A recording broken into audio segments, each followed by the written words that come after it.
Good morning. बताइए आवाज आ रही है सभी को? बताइए जल्दी बताइए, आवाज आ रही है? स्टार्ट करेंगे अगला चैप्टर आज। चलिए स्टार्ट करेंगे। अभी तक आपका संख्या पद्धति कंप्लीट हो चुका है, लसा मसा कंप्लीट हो चुका है, वर्गमूल और घनमूल भी आपका कंप्लीट हो चुका है। जितना नोट्स में पढ़ाया हूं उतना ही पढ़ लेंगे तो आपका 90% क्वेश्चन तो बन ही जाएगा। ध्यान रखिए, बुक पढ़ने की आवश्यकता ही नहीं है। जितने क्वेश्चंस आपको ग्रुप में भेज रहा हूं और जितने नोट्स में करा रहा हूं उसको पढ़ लीजिए, उससे ज्यादा पढ़ने की आवश्यकता आपको नहीं है। चलिए आज जो चैप्टर स्टार्ट करेंगे वो है औसत, एवरेज। बहुत इंपॉर्टेंट चैप्टर है, समझेंगे अच्छी से, कहीं पे भी कंफ्यूजन होगा पूछेंगे। तो सबसे पहले बात करता हूं औसत के फॉर्मूले की। जो औसत का एक बेसिक फॉर्मूला होता है जो आप पढ़ते आए हैं, क्या होता है? सभी परिमाणों का योग, सभी परिमाणों का योग बटे परिमाणों की संख्या, परिमाणों की संख्या। यह बेसिक फॉर्मूला है औसत का, जिससे आप सभी लोग भलीभांति परिचित होंगे। जैसे एग्जांपल लेता हूं मैं, 2, 4, 6, 8, 10, इनका औसत आपको निकालना है। तो आप बोलेंगे बहुत आसान है सर, ये 5 परिमाण आपको दिए हुए हैं, 2, 4, 6, 8 और 10, तो इसका औसत कैसे निकालेंगे? सभी परिमाणों का योग बटे परिमाणों की संख्या। परिमाणों की संख्या क्या है? 5, और परिमाणों का योग 2, 4, 6, 8, 10, इनका योग निकाल दिया। कितना हो गया योग? तो ये योग कितना हो जाएगा? देखिए 30, 30 बटा 5, औसत कितना आ गया? 6 आ गया। लेकिन ये तो औसत का फॉर्मूला हुआ। मैं आपसे पूछता हूं औसत होता क्या है, औसत की परिभाषा क्या होती है? तो औसत की परिभाषा को समझेंगे बहुत अच्छी से। देखिए एक छोटा सा एग्जाम्पल से समझिए औसत की परिभाषा। मान लीजिए एक परिवार में 3 सदस्य हैं, ए, बी और सी। ए के पास है 5 रुपए, बी के पास है 10 रुपए और सी के पास है 15 रुपए।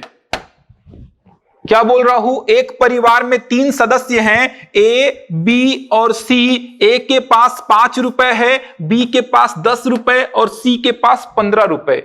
औसत क्या बोलता है? सभी मानों को जोड़कर बराबर बराबर बांट दीजिए। तो सभी मानों को जोड़ा तो कितना आया? 30। इसको बराबर बराबर सभी में बांट दीजिए, जो बराबर वाला हिस्सा होगा वही औसत होगा। तो 30 रुपए को 3 लोगों में बराबर बराबर बांटूंगा तो ए को 10 मिलेगा, बी को 10 मिलेगा, सी को 10 मिलेगा। यही 10 क्या है? औसत है। समझ आ रहा है क्या बोल रहा हूं? सभी मानों को जोड़कर बराबर बराबर बांट दीजिए। तो सभी मानों को जोड़ दिया, जोड़कर बराबर बराबर बांट दिया, जो बराबर वाला हिस्सा है वही क्या है? औसत है। तो 30 रुपए आया, सभी मानों को जोड़ने पर इस 30 रुपए को 3 लोगों में बांटूंगा तो बराबर बराबर हिस्सा क्या होगा? 10 होगा। यही बराबर वाला हिस्सा क्या है? औसत। इसका मतलब यह हुआ कि औसत का मतलब क्या हो जाएगा? इक्वल डिस्ट्रीब्यूशन, बराबर वाला हिस्सा, वही क्या है? औसत है। अब 30 रुपए को 3 लोगों में बांटना था तो डिवाइड बाय कितना लिखा? 3। कितना आ गया औसत? 10 आ गया। जहां भी औसत आया मतलब बराबर वाला हिस्सा ही क्या है? औसत है। जहां भी आपको औसत दिया मतलब वो बराबर वाला हिस्सा है। समझ आ रहा है? अब एक बात और समझेंगे। इस चैप्टर में आपको देखा जाए तो मेनली 2 कॉन्सेप्ट पढ़ने हैं जिसपे पूरा चैप्टर चलेगा। समझेंगे उन बातों को। मान लीजिए 3 लड़के हैं, ए, बी और सी। ए का भार है मान लीजिए 40 किलोग्राम, बी का भार है मान लीजिए 50 किलोग्राम और सी का भार है मान लीजिए 60 किलोग्राम। तीन लड़के हैं ए बी और सी। ए का भार 40 किलोग्राम, बी का भार 50 किलोग्राम, सी का भार 60 किलोग्राम। मैं बोलता हूं इन तीनों का औसत भार ज्ञात कीजिए। तो इन तीनों का औसत भार कैसे निकालेंगे? क्या बताया? सभी परिमाणों का योग मतलब ए का भार प्लस बी का भार प्लस सी का भार डिवाइड बाई कितना? 3। तो 40 प्लस 50 प्लस 60 बटा 3 कितना हो जाएगा? ये 150 बटा 3। तो कितना आया औसत भार? 50 किलोग्राम। बहुत आसानी से बता सकते हैं आप कि औसत भार कितना आएगा सर? 50 किलोग्राम आएगा। समझ पा रहे हैं? यहां तक कोई दिक्कत नहीं होना चाहिए। तीन लोग हैं ए बी और सी। ए का भार 40 किलोग्राम, बी का भार 50, सी का भार 60। मैं बोला इन तीनों का औसत भार ज्ञात कीजिए। तो आपने क्या बोला? ए का भार प्लस बी का भार प्लस सी का भार। ये क्या है? सभी परिमाणों का योग बटे परिमाणों की संख्या। कितना आया औसत भार? 50 किलोग्राम आया। ठीक, यहां तक कोई दिक्कत होगा तो बताइए, उसके बाद आगे बढ़ूंगा। बताइए, क्लियर है यहां तक?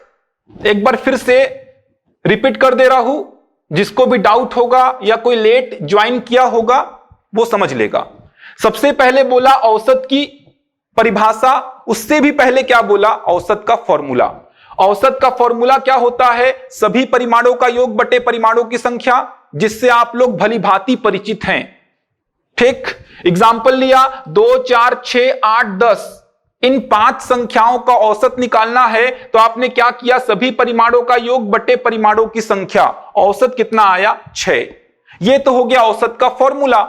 एक्चुअल में औसत होता क्या है? क्या बताता है औसत? उस बात को समझना है। तो मैं बोला एक परिवार में 3 सदस्य हैं ए बी और सी। ए के पास 5 रुपए, बी के पास 10 रुपए और सी के पास 15 रुपए।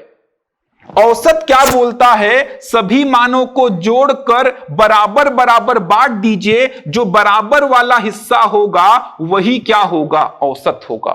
तो सभी मानों को जोड़ा तो कितना आया? 30। 30 रुपए को 3 लोगों में बांटा तो प्रत्येक को 10-10 रुपए मिलेगा। यही 10 क्या है? औसत है। तो औसत का मतलब क्या होगा? इक्वल डिस्ट्रीब्यूशन, बराबर वाला हिस्सा। ठीक, अब इस पूरे चैप्टर में 2 कॉन्सेप्ट चलेंगे। पहला कॉन्सेप्ट देखिए क्या है? ए बी सी 3 लड़के हैं। ए का भार 40 किलोग्राम, बी का भार 50 किलोग्राम, सी का भार 60 किलोग्राम।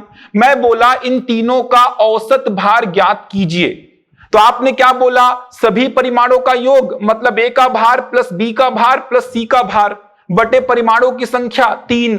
ए का भार 40, बी का भार 50, सी का भार 60 बटा 3। 150 बटा 3 मतलब कितना आ गया? 50 आ गया। अब एक और बात समझेंगे। 3 लोग हैं, देखिए ए बी सी, मान लीजिए 3 लड़कियां हैं। इन तीनों लड़कियों का औसत भार इस बार दिया हुआ है।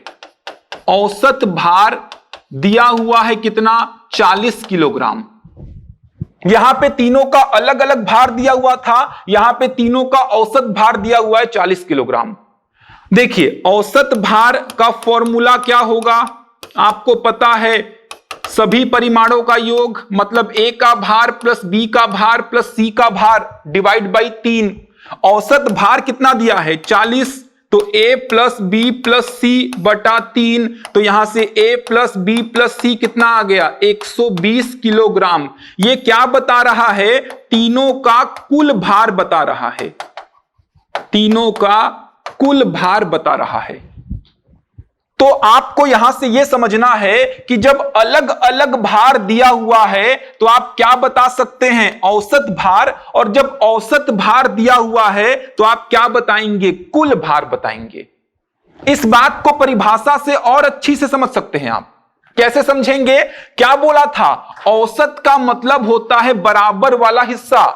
3 लोगों का औसत भार 40 है, मतलब ए को भी 40 दे दीजिए, बी को भी 40 दे दीजिए और सी को भी 40 दे दीजिए।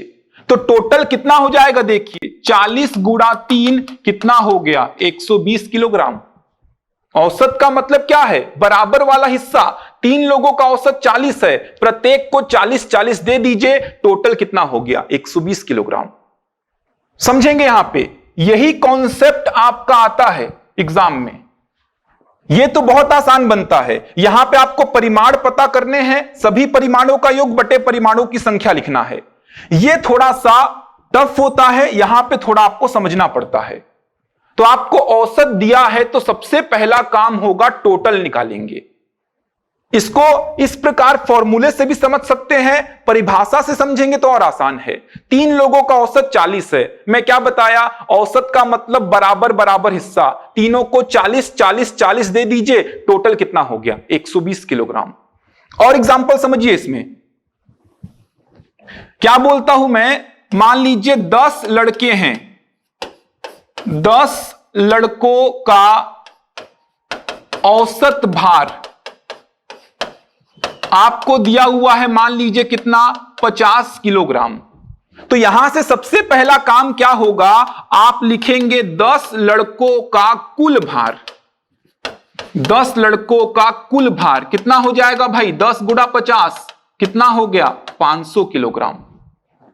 क्लियर हो पा रहा है? 10 लड़कों का औसत भार 50 किलोग्राम है, मतलब प्रत्येक लड़के को 50-50 दे दीजिए, टोटल कितना हो गया? 500 किलोग्राम। तो जब कभी भी आपको औसत देगा तो सबसे पहला काम होगा, आप क्या लिखेंगे? टोटल। औसत भार दिया था तो कुल भार बता दिए। परिभाषा को ध्यान रखिए। 10 लड़के हैं मान लीजिए, इस प्रकार से, ये देखिए, ये 10 लड़के हैं मान लीजिए।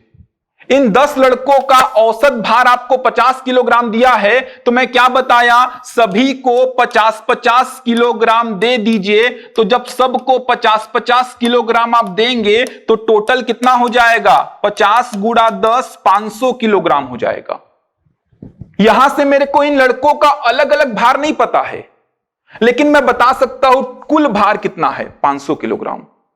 यहां पे मेरे को इन 3 लड़कों का या 3 लड़कियों का अलग अलग भार नहीं पता था, लेकिन मैं बता दिया तीनों का कुल भार कितना है? 120 किलोग्राम। ऐसा नहीं सोचेंगे ना कि प्रत्येक को 40-40 तो दिए हैं सर, तो अलग अलग भार भी तो 40 होगा। ऐसा नहीं कि अलग अलग 40 है इनका, वो मेरे को पता ही नहीं है कि अलग अलग भार उन तीनों लड़कियों का कितना है। मेरे को यह पता है औसत दिया है तो टोटल भार कितना है? 120 किलोग्राम। आप ये एग्जाम्पल को समझिए। ए के पास 5 रुपए था, बी के पास 10, सी के पास 15, लेकिन औसत कितना था? 10। औसत बोलता क्या है? सभी मानों को जोड़कर बराबर बराबर बांट दीजिए, जो बराबर वाला हिस्सा होगा वही औसत होगा। तो इन तीनों के पास औसतन 10 रुपए है, तो टोटल कितना रुपए होगा? 30। अलग अलग मेरे को नहीं पता। आप देख पा रहे हैं, इसके पास 5 है, इसके पास 10, इसके पास 15। अलग अलग नहीं बता सकते आप। अगर आपको औसत दिया है तो आप टोटल बता पाएंगे, आप अलग अलग नहीं बता सकते कि ए के पास कितना, बी के पास कितना, सी के पास कितना। वही बात यहां पे हो रहा है। 3 लड़कियां हैं, इनका औसत भार 40 किलोग्राम है, तो आप बोलेंगे कुल भार तीनों लड़कियों का 120 किलोग्राम होगा। जब मैं उन 3 लड़कियों का कुल भार देखूंगा तो मेरे को 120 किलोग्राम मिलेगा। ए का कितना है, बी का कितना है, सी का कितना है, मेरे को नहीं पता, ना मैं पता कर पाऊंगा यहां से। तो ये 2 कॉन्सेप्ट से पूरा चैप्टर चलेगा। आपको परिमाण दिए रहेंगे, सीधे परिमाणों का योग बटे परिमाणों की संख्या। आपको औसत दिया रहेगा तो सबसे पहला काम होगा टोटल निकालेंगे। औसत भार दिया रहेगा तो कुल भार, औसत आयु दिया रहेगा तो कुल आयु निकालिए। जैसे एक और एग्जांपल देखिए, मान लीजिए मैं लिखता हूं 20 लड़कियों की औसत आयु, 20 लड़कियों की औसत आयु 15 वर्ष है। तो आप क्या करिए, प्रत्येक को 15-15 दे दीजिए। तो यहां से क्या लिख देंगे? 20 लड़कियों की कुल आयु, 20 लड़कियों की कुल आयु 15 गुणा 20 कितना हो जाएगा भाई? 300 वर्ष।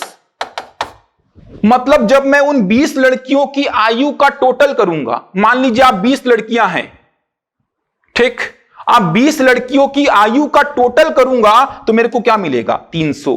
अलग अलग किसकी आयु कितनी है मेरे को नहीं पता, टोटल लेकिन करूंगा तो मेरे को 300 मिलने वाला है। अलग अलग भार कितना है मेरे को नहीं पता, लेकिन टोटल भार कितना मिलेगा मेरे को, 500 मिलेगा। समझ पा रहे हैं? एक और एग्जांपल देखिए। मान लीजिए एक क्रिकेट खिलाड़ी है, उस क्रिकेट खिलाड़ी का 10 मैच में जो औसत रन है वो 40 है। एक क्रिकेट खिलाड़ी है, उसका 10 मैच में जो औसत रन है वो 40 है। यहां मैं इनिंग्स की बात नहीं कर रहा हूं, अभी मैच समझिए, उतना डीप में जाएंगे। इनिंग्स क्या होता है, मैच क्या होता है, दोनों में डिफरेंस होता है। अभी केवल समझिए 10 मैच में औसत रन कितना है, 40। तो यहां बताइए आप लोग कमेंट करके कि 10 मैच में कुल रन कितना होगा, जल्दी से बताइए। 10 मैच में कुल रन कितना होगा उस खिलाड़ी का, बताइए जल्दी से कमेंट करिए। 400 विजय देवांगन, खिलेश्वरी साहू, उमेश सिन्हा, त्रिवेणी, सभी का आ रहा है 400। वेरी गुड, बहुत आसान है। 10 मैच में औसत रन 40 है, तो प्रत्येक मैच में कितना दे दो उसको, 40 दे दो, तो कुल रन कितना हो गया उसका, 400 हो गया। मेरे को अलग अलग मैच में नहीं पता ना कि पहले मैच में कितना बनाया, दूसरे में कितना बनाया, तीसरे में कितना बनाया, नहीं पता, लेकिन 10 मैच का टोटल रन देखूंगा तो 400 है। आप देखे होंगे जब किसी खिलाड़ी का यहां पे प्रोफाइल दिखाता है तो आप देखे होंगे यहां पे क्या लिखा रहता है, औसत लिखा रहता है, एवरेज लिखा रहता है, 43 रहता है, 44 रहता है, इस प्रकार का औसत लिखा रहता है। ठीक, देखे होंगे ना, जब मैच देखते होंगे आप तो क्रिकेट खिलाड़ी का जब प्रोफाइल दिखाता है तो औसत वो जरूर लिखता है। तो समझेंगे उस औसत का मतलब क्या है। उस औसत का मतलब है कि सभी मैचों में कितना कितना दे दो, 40 दे दो। टोटल कितने मैच हैं, 10 मैच, मतलब कुल कितने रन हो गए उसके, 400। अलग अलग मैच में कितने रन हैं मेरे को नहीं पता, लेकिन कुल रन कितने हैं, 400। यही दो कॉन्सेप्ट पूरे चैप्टर में आपके चलते रहेंगे। ये दो कॉन्सेप्ट समझ आ रहा है बात। यहां पे आपको इंडिविजुअल वेट दिया हुआ है, यहां पे आपको एवरेज वेट दिया हुआ है, अलग अलग भार दिया हुआ है, यहां पे आपको औसत भार दिया हुआ है। तो पहले तो ये कहानी आपको सीखनी है। ऐसा नहीं कि एवरेज चैप्टर स्टार्ट किया और पहला क्वेश्चन लिख लिया। आप पहले इस कहानी को समझिए। सबसे पहले आपने समझा औसत का फॉर्मूला, सभी परिमाणों का योग बटे परिमाणों की संख्या। फिर आपने समझा औसत का मतलब क्या होता है। तो औसत का मतलब होता है बराबर वाला हिस्सा। 3 लोगों का औसत भार 10 किलोग्राम है, प्रत्येक को 10-10 दे दो, टोटल कितना, 30 किलोग्राम। अलग अलग नहीं पता मेरे को, क्या पता एक का 15 किलोग्राम होगा, दूसरे का 10, तीसरे का 5, नहीं पता मेरे को, लेकिन टोटल पता है। उन तीनों का टोटल देखूंगा तो मेरे को 30 किलोग्राम मिलेगा। तो 2 पैटर्न में एक प्रश्न आपके बनेंगे इस चैप्टर में। यह पहला पैटर्न है और यह आपका दूसरा पैटर्न है। यहां पे परिमाण आपको पता करने हैं, परिमाण आपको पता करने हैं। कैसे पता करने हैं? सबसे पहले अपन पहले पैटर्न के पूरे प्रश्न करेंगे, उसके बाद आएंगे सेकंड पैटर्न में। तो पहले पैटर्न में परिमाण कैसे पता करने हैं, तो आपको प्रश्न में बोलेगा प्रथम 5 अभाज्य संख्याओं का औसत ज्ञात कीजिए। तो परिमाण क्या हो गया, प्रथम 5 अभाज्य संख्याएं, जो कि आपको पढ़ा चुका हूं संख्या पद्धति में। मैं बोल दिया प्रथम 10 प्राकृत संख्याओं का औसत ज्ञात कीजिए, तो परिमाण क्या हो गए, प्रथम 10 प्राकृत संख्याएं हो गई, जो आपको संख्या पद्धति में पढ़ा चुका हूं। तो परिमाण लिखेंगे, परिमाणों का योग बटे परिमाणों की संख्या, यह काम करना है आपको। बताइए यहां तक क्लियर है सब कुछ? बताइए जल्दी से बताइए, यहां तक सब क्लियर है? फिर आगे बढ़ते हैं। चलिए क्लियर है यहां तक, वेरी गुड। किसी को कोई डाउट है तो बताइए। बिल्कुल बेसिक बातें बता रहा हूं। जनरली बच्चे करते क्या, यहां पे औसत का फॉर्मूला लिखे और क्वेश्चन करना स्टार्ट कर देते हैं। तो ऐसा नहीं है भाई, औसत को पहले समझना है कि औसत का फॉर्मूला तो ठीक, जो कि आप छोटी क्लासेस से करते आए हैं, 3rd 4th में ही आप औसत का फॉर्मूला सीख लेते हैं, वहां से आप हमेशा औसत के फॉर्मूले को यूज करते आए हैं। लेकिन समझेंगे औसत का मीनिंग क्या होता है। क्यों मैं सीधे सीधे 3 लड़कों का औसत भार 40 बोला, तो 3 लड़कों का कुल भार 120 लिख दिया। ये आपको समझ में आना चाहिए कि यहां पे 3 लड़कों का औसत भार 40 किलोग्राम है, तो 3 लड़कों का कुल भार 120 किलोग्राम होगा। यहां से मैं ए बी सी इन तीनों का अलग अलग भार नहीं बता सकता। कुल भार बता दिया कितना, 120, अलग अलग नहीं बता सकता। यहां पे मैं लिखा 10 लड़कों का औसत भार 50, तो 10 लड़कों का कुल भार 500 किलोग्राम, अलग अलग नहीं बता सकता। 20 लड़कियों की औसत आयु 15, तो 20 लड़कियों की कुल आयु 300 वर्ष, अलग अलग नहीं बता सकता। इस खिलाड़ी के 10 मैच में कुल रन बता सकता हूं, लेकिन उन 10 मैचों में अलग अलग कितना कितना बनाया है मेरे को नहीं पता है, नाम बता सकते यहां से। ठीक, तो क्वेश्चन स्टार्ट करेंगे पहले वाले पैटर्न से। पहले वाले पैटर्न को कंप्लीट करेंगे, फिर आएंगे सेकंड वाले पैटर्न में। चलिए पहला क्वेश्चन लिखेंगे। करना क्या है आपको, परिमाण लिखने हैं, ऊपर सभी परिमाणों का योग, नीचे परिमाणों की संख्या। पहला क्वेश्चन लिखेंगे, बिल्कुल बेसिक प्रश्न बोल रहा हूं, लिखिए। लिखिए 3 के प्रथम 5 गुणज, 3 के प्रथम 5 गुणज का औसत ज्ञात करें। 3 के प्रथम 5 गुणज का औसत ज्ञात करें। बिल्कुल बेसिक से चल रहे हैं, अच्छे प्रश्नों की ओर। बताइए आंसर इसका। 3 के प्रथम 5 गुणज, गुणज का मतलब इंग्लिश में होता है मल्टीपल, फर्स्ट 5 मल्टीपल्स ऑफ 3। 3 के प्रथम 5 गुणज का औसत आपको निकालना है, क्या होगा बताइए। 3 के प्रथम 5 गुणज का औसत आपको बताना है, क्या होगा। अनीता साहू 9 आ रहा है, वेरी गुड। बघेल जी, खिलेश्वरी साहू, विजय देवांगन, त्रिवेणी भारती, उमेश सिन्हा, वेरी गुड। बिल्कुल बेसिक प्रश्न है, बेसिक से स्टार्ट करेंगे, अच्छे प्रश्नों की ओर जाएंगे। वेद प्रकाश, देगेश्वरी पटेल, ठीक। 3 के प्रथम 5 गुणज का मतलब क्या हुआ, देखिए 3 का पहला गुणज 3 ही तो होगा भाई। 3 का दूसरा गुणज क्या होगा, 6। 3 का तीसरा गुणज क्या होगा, 9। 3 का चौथा गुणज क्या होगा, 12। और 3 का पांचवा गुणज क्या होगा, 15। ये होंगे 3 के प्रथम 5 गुणज, 3, 6, 9, 12, 15। ये मिल गया आपको परिमाण, वही समझा रहा था। परिमाण लिखने हैं, उसके बाद औसत निकालेंगे। किस प्रकार से, सभी परिमाणों का योग बटे परिमाणों की संख्या। कितना आएगा जोड़ने पे, जोड़ दीजिए। 6, 3, 9 और 9 18, 18 और 12 30, 30 और 15 45, 45 बटा 5 कितना आ गया, 9 आ गया। क्लियर है यहां तक। अगला क्वेश्चन लिखिए। चलिए आ गया था सभी का, नीता रजक, सीमा पटेल जी, धानी वर्मा, ठीक।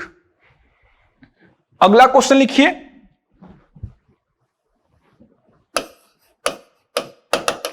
लिखिए 30 और 50 के मध्य, 30 और 50 के मध्य सभी अभाज्य संख्याओं का, सभी अभाज्य संख्याओं का औसत ज्ञात करें। औसत ज्ञात करें। 30 और 50 के मध्य सभी अभाज्य संख्याओं का औसत ज्ञात करें। अभाज्य संख्या मतलब प्राइम नंबर, आपको बता चुका हूं संख्या पद्धति वाले चैप्टर में अभाज्य संख्याएं होती क्या हैं। ठीक, ऐसी संख्याएं, एक से बड़ी ऐसी संख्याएं जो केवल स्वयं से तथा एक से विभाजित होती हैं, वो सभी संख्याएं क्या कहलाएंगी, अभाज्य संख्याएं कहलाएंगी। एक से बड़ी ऐसी संख्याएं जो केवल स्वयं से तथा एक से विभाजित होती हैं। तो आपको पहले क्या करना है, परिमाण पता करने हैं कि 30 और 50 के मध्य अभाज्य संख्याएं होती कौन कौन सी हैं। तो देख लीजिए 30 और 50 के मध्य ऐसी संख्याएं जो केवल स्वयं से तथा एक से विभाजित होती हैं। एक और परिभाषा बताया था, जो किसी से विभाजित ना हो। क्योंकि स्वयं से तो सब होंगे और एक से सब होते हैं, तो इन दोनों को छोड़ के जो किसी से विभाजित ना हो वो अभाज्य संख्या।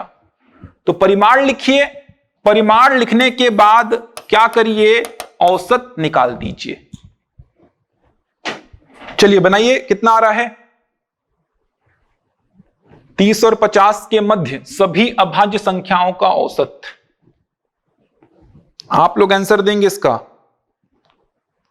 5 अभाज्य संख्याएं आएंगी 30 और 50 के मध्य, कौन कौन सी आएंगी देख लीजिए, औसत इसका दशमलव में आएगा। 5 अभाज्य संख्याएं आएंगी, देख लीजिए कौन कौन सी अभाज्य संख्याएं आ रही हैं, उनका औसत निकाल दीजिए। जल्दी बताइए आंसर क्या आएगा। स्वर्णा तिवारी जी, बघेल जी, वेरी गुड, 39.8 आएगा। देखिए स्वर्णा तिवारी जी कहां पे गलती कर रही हैं आप। सीमा पटेल जी ठीक, विजय देवांगन, उमेश सिन्हा, वेरी गुड, 39.8। वेद प्रकाश, नीता रजक, ठीक है, 39.8। Khileshwari Sahu, very good. पहली अभाज्य संख्या कौन सी होगी, 31 होगी। 31 किसी से विभाजित होता है क्या, नहीं होता है, एक और स्वयं को छोड़ दीजिए। 32 ये तो 2 से होता है, 4 से होता है, 8 से होता है। 33 3 से होता है, छोड़ दीजिए सीधे, किसी से नहीं होना चाहिए। 34 2 से होता है, छोड़ दीजिए। 35 5 से होता है, छोड़ दीजिए। 36 होगा ही नहीं। 37 किसी से नहीं होता। फिर 41, फिर 43, फिर 47। ये 5 अभाज्य संख्याएं होंगी 30 और 50 के मध्य। औसत निकालना है, परिमाण मिल चुका है, क्या करेंगे, सभी परिमाणों का योग, ये देखिए सभी परिमाणों का योग बटे परिमाणों की संख्या कितनी है, 5। कितना आएगा, जोड़ने पे 7 और 3 10, 10 और 1 11, 11 और 1 12, 12 7 19, 19 का 9, 4 4 8 4 12, 12 3 15, 15 3 18 और 1 19, 199 बटा 5। 5 से कट करेंगे कितना आएगा, 39.8। ये होगा आपका आंसर। लगभग सभी लोगों का आंसर आ चुका था। त्रिवेणी भारती, धानी वर्मा, ठीक, शारदा जी, देगेश्वरी पटेल, वेरी गुड, ठीक। पहला पैटर्न थोड़ा सा आसान होता है, अगर आप कंपेयर करेंगे औसत के प्रश्नों को तो पहला पैटर्न थोड़ा आसान होता है। परिमाण लिखने हैं, परिमाणों का योग बटे परिमाणों की संख्या। सेकंड वाला जो पैटर्न चलता है यहां पे, जहां पे औसत आपको गिवन होगा, वो थोड़ा सा सोचने वाली बात होती है। वहां पे थोड़ा आपको सोचना पड़ेगा, थोड़ा इमेजिन करेंगे। बिल्कुल आसान रहेगा, आप देखेंगे कोई भी आपको तकलीफ नहीं होगी इस चैप्टर में कहीं पे भी। अगला क्वेश्चन लिखेंगे, लिखिए अगला क्वेश्चन। प्रथम 40 प्राकृत संख्याओं का, प्रथम 40 प्राकृत संख्याओं का औसत ज्ञात करें।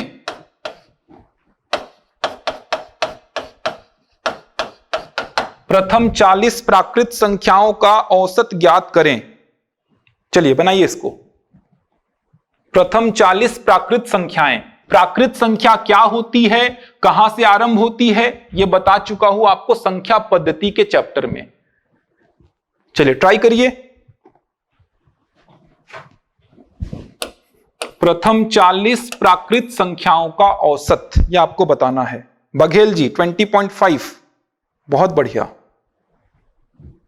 बाकी लोग बनाइए। विजय देवांगन, बहुत बढ़िया। अनीता साहू, वेद प्रकाश, त्रिवेणी भारती, खिलेश्वरी साहू, उमेश सिन्हा, स्वर्णा तिवारी, बहुत जल्दी किए यार। शारदा जी, स्वर्णा तिवारी, ठीक। अच्छा, आप लोगों को पता होगा कि समांतर श्रेणी में है तो प्रथम पद प्लस अंतिम पद बटा 2 कर दीजिए। यही किए हैं क्या, बताइए कितने लोग ऐसा किए हैं। समांतर श्रेणी में था सर, प्रथम पद प्लस अंतिम पद बटा 2 लिख दिए। कितने लोग ऐसा किए हैं बताइए मेरे को पहले। अनीता साहू, बघेल जी ऐसा ही किए हैं, वेरी गुड। चलिए अच्छी बात है, जितनी जानकारी आपको है नहीं होगी तो बताऊंगा आपको अभी। Umesh Sinha, Khileshwari Sahu, Sharda ji, very good.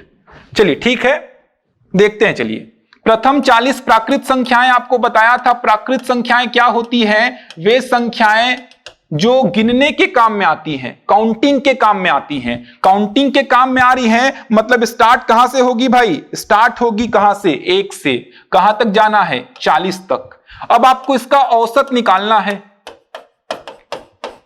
तो औसत क्या बोलता है? सभी परिमाणों का योग बटे परिमाणों की संख्या। तो सभी परिमाणों का योग बटे परिमाणों की संख्या, यही लिखेंगे।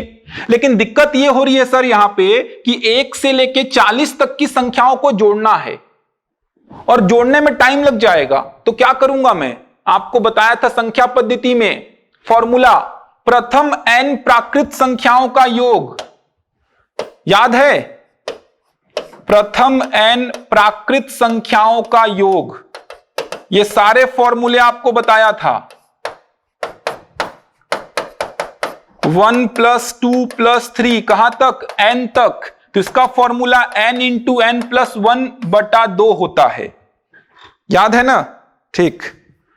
तो क्या लिखेंगे यहां पे? 1 से लेके 40 तक की प्राकृत संख्याओं का योग 40 गुणा 40 + 1/2, ये केवल योग है। और ये 40 क्यों लिखा भाई मैं? ये 40 लिखा क्योंकि मेरे को क्या निकालना था? औसत निकालना था। इसकी अगर बात करूं तो ये केवल क्या है? योग है। प्रथम 40 प्राकृत संख्याओं का योग है। डिवाइड बाई 40 लिखा क्योंकि मेरे को औसत चाहिए था। अगर केवल योग की बात होती तो इतना निकालता जो कि 820 आता, ये योग होता।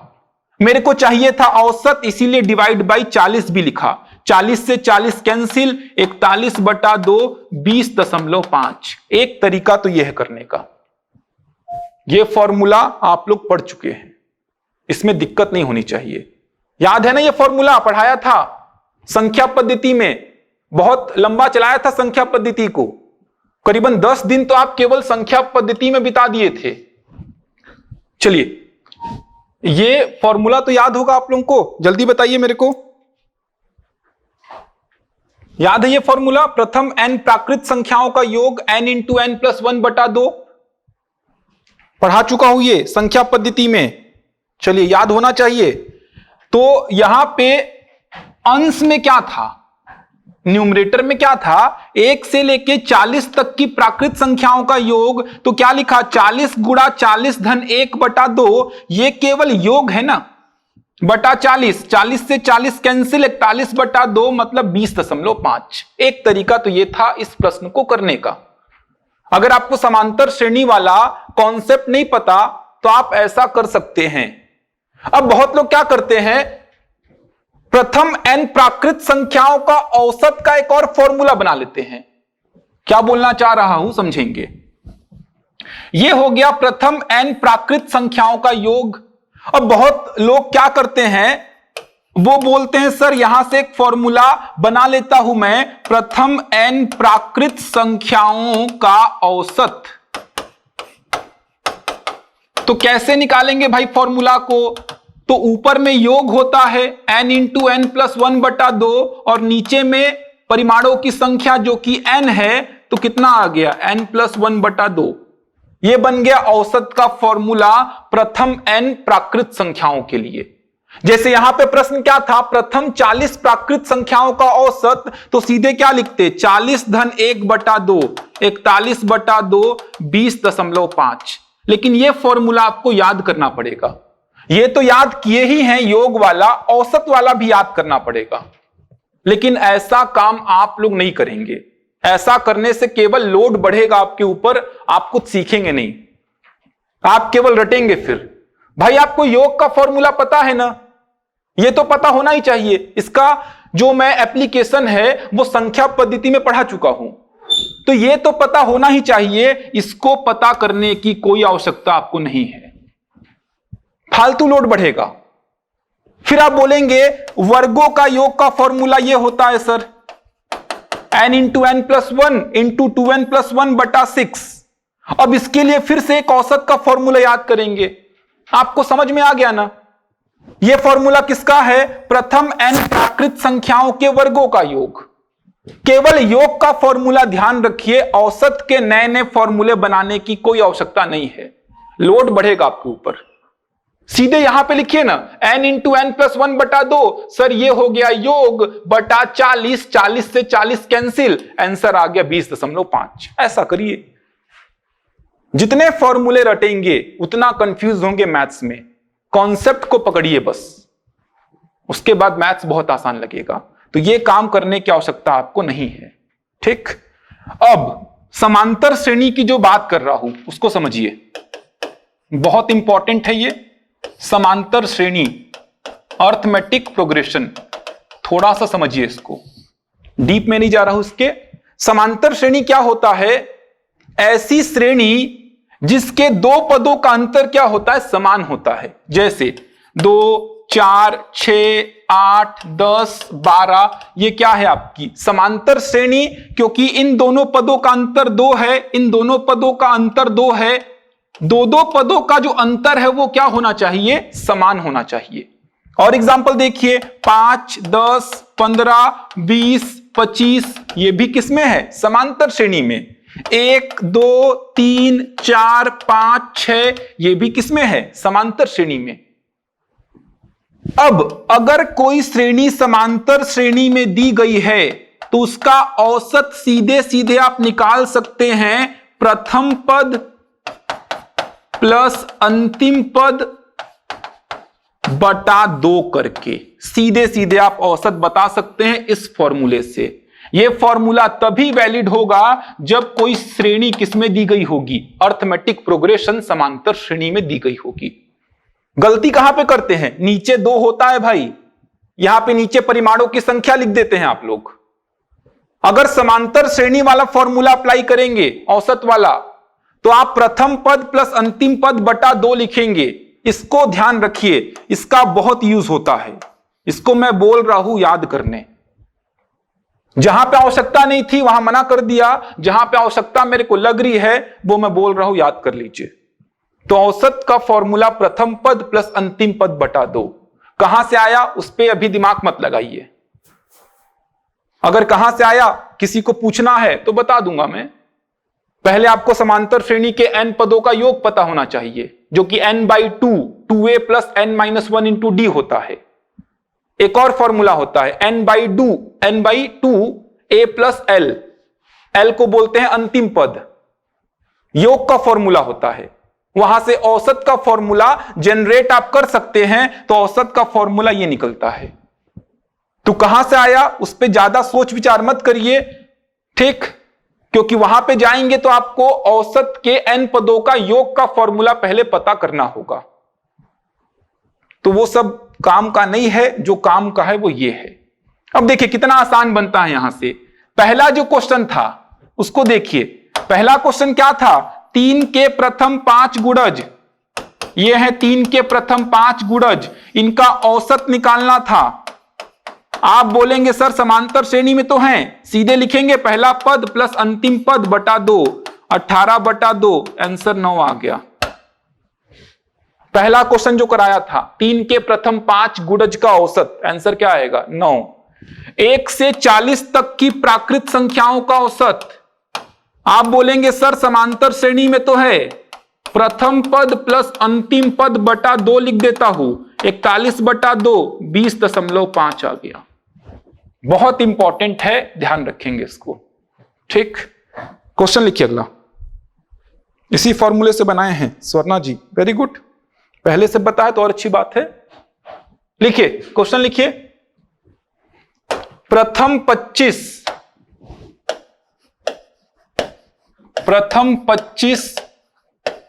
पूर्ण संख्याओं का औसत ज्ञात करें।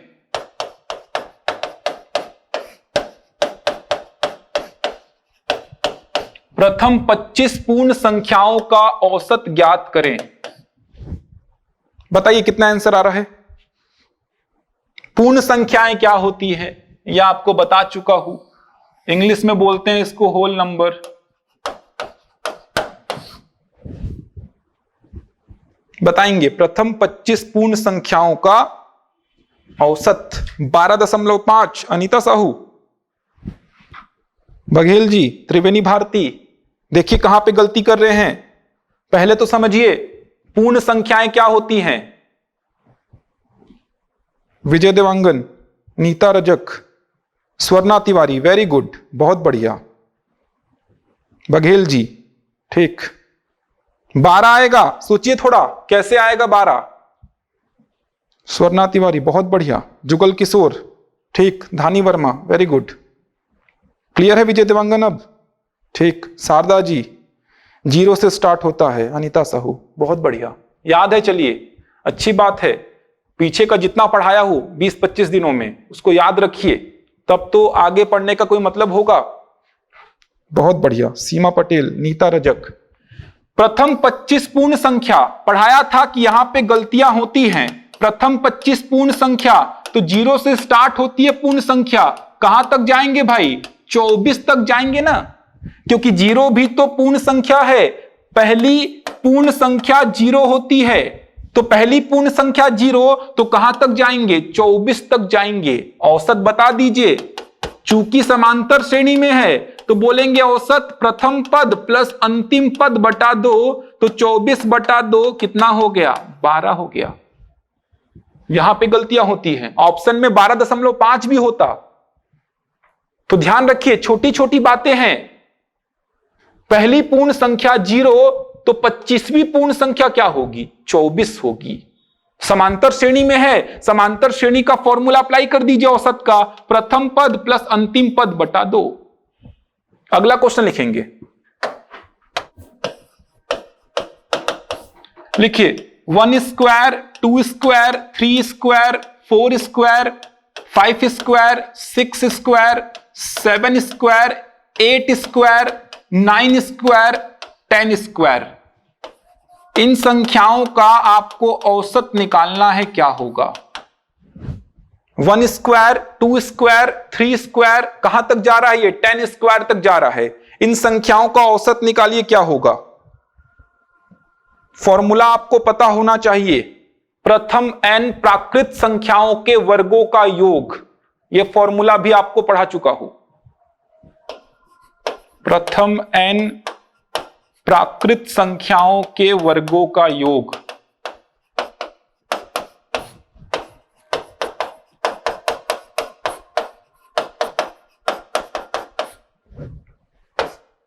One square plus 2 square plus 3 square, कहां तक जा रहा है ये? 10 स्क्वायर तक। इसका फॉर्मूला होता है क्या? याद है ना फॉर्मूला? क्या होता है फॉर्मूला? आपको पता है n into n plus 1 into 2n plus 1 divide by 6, ये होता है फॉर्मूला। बताइए क्या आंसर आ रहा है? 50.5। बघेल जी, बाकी लोग करिए। समांतर श्रेणी में तो है नहीं, आप देख पा रहे हैं। ये कितना है? 1, ये है 4, ये है 9, ये है 16। या तो इस प्रकार से लिख के सभी को जोड़ दीजिए, बटा 10 लिख दीजिए। समझ पा रहे हैं क्या बोल रहा हूं? या तो इस प्रकार से स्क्वायर को पहले सिंप्लीफाई कर लीजिए। ये देखिए, 2 तरीके हैं करने के। 50.5 आ रहा है सभी का। उमेश सिन्हा, विजय देवांगन, वेद प्रकाश। चलिए देखते हैं। एक तरीका तो यह है कि आप क्या किए, स्क्वायर देख लिए। 1 का स्क्वायर 1 होगा, 2 का स्क्वायर 4, इस प्रकार 10 का स्क्वायर 100 होगा। तो औसत क्या किए आप बोले sir 1 plus 4 plus 9 plus 16 plus 25 plus 36 plus 49 plus 64 plus 81 plus 100 बटा 10। लेकिन यहां पे आपको जोड़ना पड़ेगा। क्या पता ये 20 स्क्वायर तक चल जाता, क्या पता ये 20 स्क्वायर तक चल जाता। तो यहां पे आपको देख पा रहे हैं जोड़ना पड़ रहा है।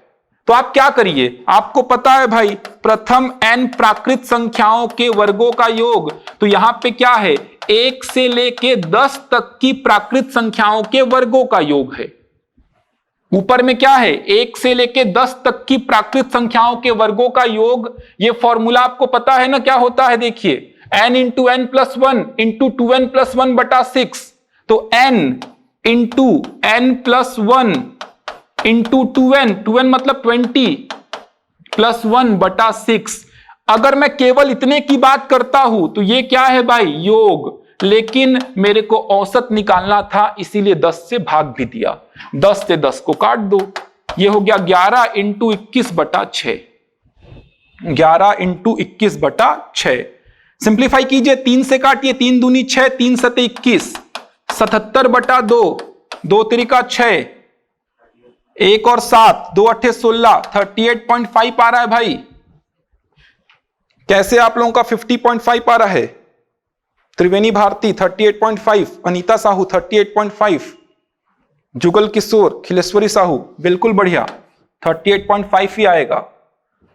इसमें भी निकालेंगे तो इसका योग क्या मिलता आपको, 385 मिलता, डिवाइड बाई 10, 38.5। लेकिन जोड़ना पड़ेगा आपको 10 संख्याओं को, क्या पता 20 संख्याएं होती, दिक्कत हो जाती। फॉर्मूला याद रखना है, आपको समझाया भी था, ये जो फॉर्मूले होते हैं ये आपको आगे जाके काम में आएंगे। सीधे सीधे योग पूछ सकता है, औसत पूछेगा तो ये फॉर्मूले यूज होंगे ही, क्योंकि औसत में ऊपर क्या होता है, योग, नीचे क्या होता है, परिमाणों की संख्या होती है। तो याद रखिएगा ये फॉर्मूले जो आपको पढ़ाया था। और भी फॉर्मूला था ना एक, प्रथम n प्राकृत संख्याओं के घनों का योग, उसका फॉर्मूला भी याद रखिए, ये होता है प्रथम n प्राकृत संख्याओं के घनों का योग, प्रथम n सम संख्याओं का योग, ये फॉर्मूला भी समझाया था। प्रथम n विषम संख्याओं का योग, ये फॉर्मूला भी समझाया था। तो योग वाले फॉर्मूले ध्यान रखिए, औसत के लिए फॉर्मूला मत बनाइए कि सर ये 5 फॉर्मूले थे योग के, अब 5 इसके लिए औसत का बना लिया। फालतू लोड बढ़ेगा, याद करने में दिक्कत होगी। कितना आसान तो बन रहा है, देखिए ये योग था बटा 10 लिखा क्योंकि मेरे को औसत निकालना था। संख्याएं कितनी है, परिमाण कितने हैं, 10, 10 से 10 काट दिया, आपका आंसर क्या आया, 38.5 आया। समझ पा रहे हैं बात को? ठीक, एक और क्वेश्चन लिख लीजिए बस, बिल्कुल बेसिक क्वेश्चन करा रहा हूं आज, बढ़ेंगे इसमें अच्छे प्रश्नों में भी। लिखिए 1 से 100 तक 5 से विभाजित होने वाली, 1 से 100 तक 5 से विभाजित होने वाली सभी प्राकृत संख्याओं का, सभी प्राकृत संख्याओं का औसत ज्ञात करें। 1 से 100 तक 5 से विभाजित होने वाली सभी प्राकृत संख्याओं का औसत ज्ञात करें। पहले तो परिमाण देखिए, परिमाण क्या क्या आएंगे, 1 से 100 तक 5 से विभाजित होने वाली सभी प्राकृत संख्याओं का औसत 50 आएगा बघेल जी, या 52.5 आएगा, सोचिए थोड़ा, 50 आएगा या 52.5? त्रिवेणी भारती, उमेश सिन्हा, ठीक है, उमेश सिन्हा लिखने में गलत कर दिए हैं, 52.5 आएगा भाई। 50.25 क्यों लिख रहे हो? 52.5 अनीता साहू, जुगल किशोर, शारदा जी देखिए 50.25 क्यों लिख रहे हो आप? उमेश सिन्हा, विजय देवांगन, वेद प्रकाश, चेक करिए, ठीक 52.5। जो गलती कर रहे हैं उसको सुधारिए, कहां पे गलती कर रहे हैं? 1 से 100 तक आपको संख्या पद्धति में समझाया था, 2 प्रकार का स्टेटमेंट हो सकता है, 1 से 100 तक। दूसरा स्टेटमेंट बोल सकता है 1 और 100 के बीच, 1 और 100 के बीच। तो 1 से 100 तक 5 से विभाजित होने वाली संख्याएं 5, 10, 15, 20 कहां तक जाएगा? ये जाएगा 100 तक, क्योंकि 100 भी शामिल होगा। लेकिन 1 और 100 के बीच में 5, 10, 15, 20 कहां तक जाएगा? ये 95 तक जाएगा। यहां पे 100 जो है वो शामिल नहीं होगा, ये बात समझनी है आपको, यहां पे गलतियां होती है। अब ये मिल गए मेरे को परिमाण, चूंकि ये समांतर श्रेणी में है तो औसत लिख सकते हैं प्रथम पद प्लस अंतिम पद बटा 2, 105 बटा 2, 52.5 आएगा। यहां पे औसत देखिए कितना आएगा, तो यहां पे औसत आएगा प्रथम पद प्लस अंतिम पद बटा 2 100/2 50 आएगा। ऑप्शन में दोनों रहेगा। ठीक, तो ये हो गया आपका क्वेश्चन कंप्लीट। अभी और क्वेश्चन देखेंगे। पहला जो पैटर्न है अभी कंप्लीट नहीं हुआ है, अभी एक लेक्चर और लगेगा पहले पैटर्न में ही, उसके बाद आएंगे सेकंड वाले पैटर्न में। सेकंड वाले पैटर्न में आपने देखा होगा शिक्षक की आयु सम्मिलित कर दी जाए, इस प्रकार के प्रश्न आपने देखा होगा ना, सुना होगा आपने। नाव से कोई व्यक्ति नीचे आता है, उसके प्लेस पे कोई व्यक्ति चढ़ता है नाव में। ये सारे प्रश्न जो बनते हैं ये सेकंड वाले पैटर्न में आते हैं। तो ये तो अभी आपका फर्स्ट पैटर्न चल रहा है जो कि बहुत बेसिक है। परिमाण लिखने हैं, परिमाणों का योग बटे परिमाणों की संख्या, या समांतर श्रेणी में है तो प्रथम पद प्लस अंतिम पद बटा 2। सेकंड पैटर्न भी ऐसे ही बनेगा आपसे, उसकी गारंटी मैं ले रहा हूं। अभी तक जितने भी चैप्टर आप पढ़े हैं सारे चैप्टर्स आपसे बने हैं, ये भी बनेगा। लेकिन क्लास को डेली अटेंड करिए। ठीक, क्लियर है यहां तक सभी को? कोई डाउट है तो बताइए। कोई डाउट नहीं है क्या? समझ आ रहा है जितना पढ़ाया आज? औसत का फॉर्मूला, औसत की परिभाषा, दो पैटर्न जो आपको समझाया वो आपको समझने थे। 105/2 को डिवाइड, सिंपल है यार। देखिए 2 से भाग दीजिए 105 को,